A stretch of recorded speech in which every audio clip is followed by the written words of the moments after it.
Now let's get down to details about 3D. First of all, you can work with 3D models in GTeam just like any other file. You can get quick previews, and if you click on a file, you'll go to the detailed view.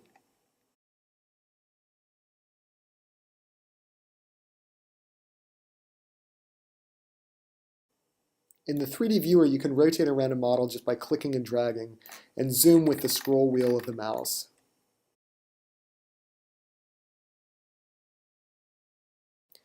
You can even go full screen for a more immersive experience.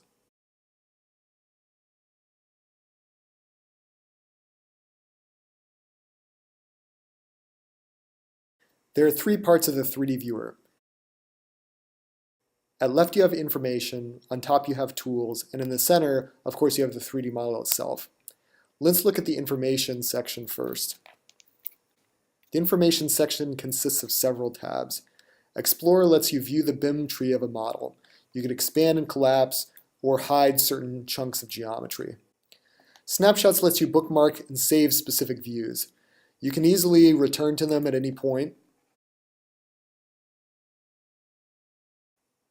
or send them to others.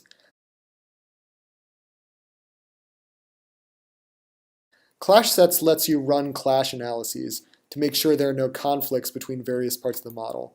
Once you've run a clash report, you can easily reload it.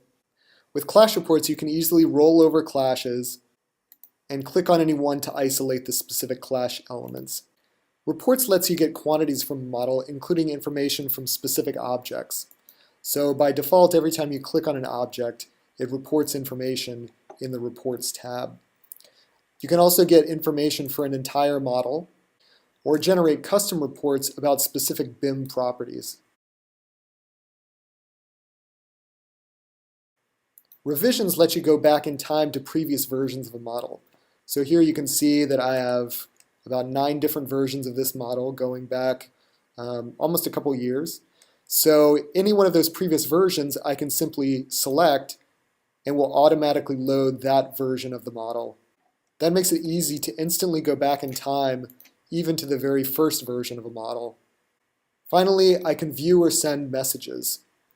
These messages are emails to other users of the project about this specific project. Across the top, you have tools for viewing and analyzing the model. The first ones let you change the view of a model. Rotate, pan, look around, and walk through.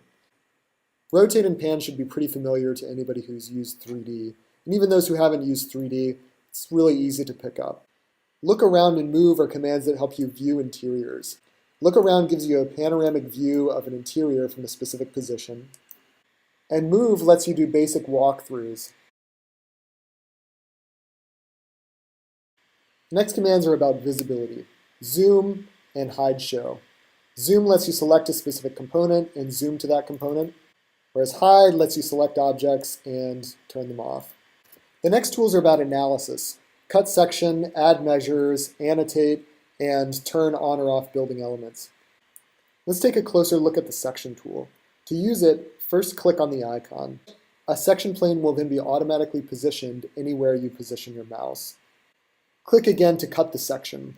You'll also have arrows which allow you to position precisely the section plane. Measure is another tool that we should look at in a little more detail.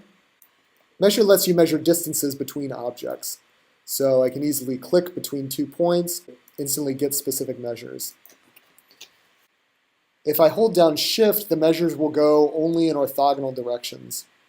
And they'll also snap to geometry in the model.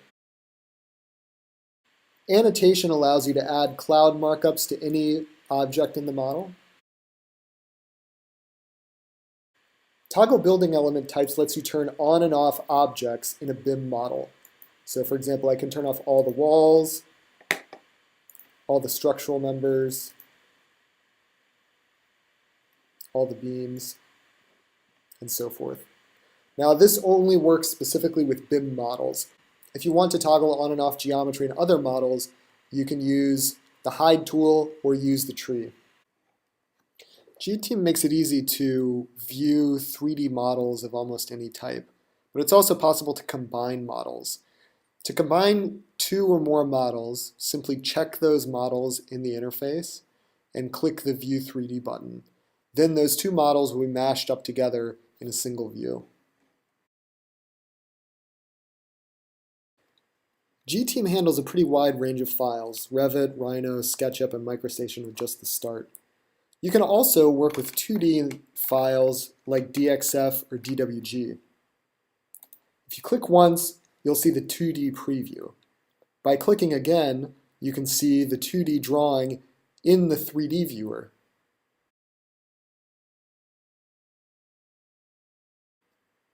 You can actually even mash up 2D and 3D files in a single view.